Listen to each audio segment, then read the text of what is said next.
Kids deserve a safe place to read no matter their circumstances. And we're joined now by Lynda Brown. She's the president of Kids Read Salt Lake, and Christopher Thresher with the Advocates in this sponsored interview today. Welcome both of you to the show.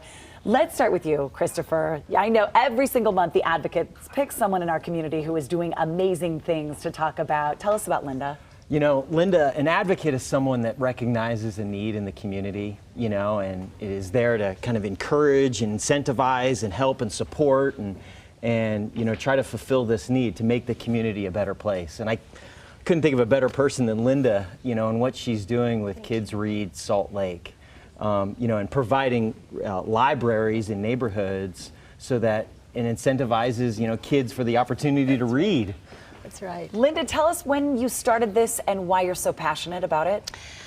We started Kids Read last year, a little over a year ago, and I learned some statistics that were absolutely shocking to me. Is that 47% of the children in the 5 school districts in this valley can't read beyond a 3rd grade level, which means after that they're not getting educated, because from birth to age 3 you're learning to read. From grade 3 on, you're reading to learn. And so if you can't read, you're not learning. And I thought, how can we help here in our own backyard, my own backyard? And so we thought, let's get these little libraries into Title I school areas where there really aren't outside libraries to go to. They're areas where families don't have access always to a book. The parents are so busy working possibly 2 jobs, and schools don't normally let you take reading books home, and kudos to those that do. But where can a parent go after school or on a weekend to help their child get a book if they can't get to a traditional library? So how do these work, and where are they set up? Oh gosh, they're set up in a person's yard in the neighborhood within a Title I. So our goal is to get 106, because there's 53 Title I schools in this valley. So we want to, within the school boundaries, put at least 2 libraries. So there will be 106 libraries, and we're in 1 year in, we're 20 libraries in the ground. Are you kidding? Isn't that cool? Congratulations. Isn't that cool? No, this is like a little mini library for these kids that they can borrow a book. And then do they put it back when they're done? Read and return would be a nice thing, but no. It's okay. It's okay. They don't. If you love it so much, you keep it. It's okay. I'm happy with that, because if the books are leaving it means children are taking them.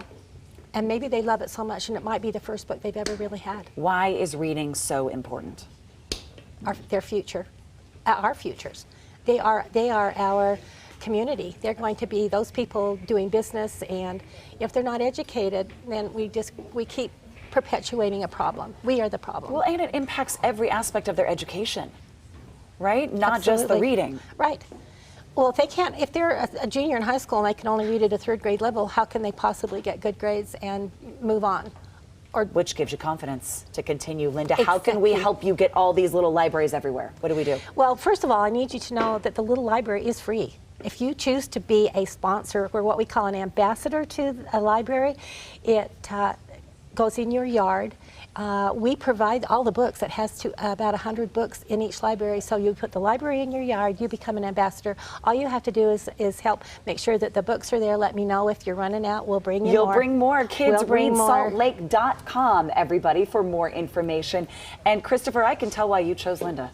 She's a powerhouse. Yeah, us lawyers like to read, and so this is passionate for us, incentivizing people to read, creates, a knowledgeable society, and you're doing a great work. She's an incredible community advocate. If you know an advocate, everybody, and if you need help, please, UtahAdvocates.com for more information, and nominate somebody. We would like to recognize them on the show. Our thanks to the Advocates for this sponsored interview and for all you do, Lynda.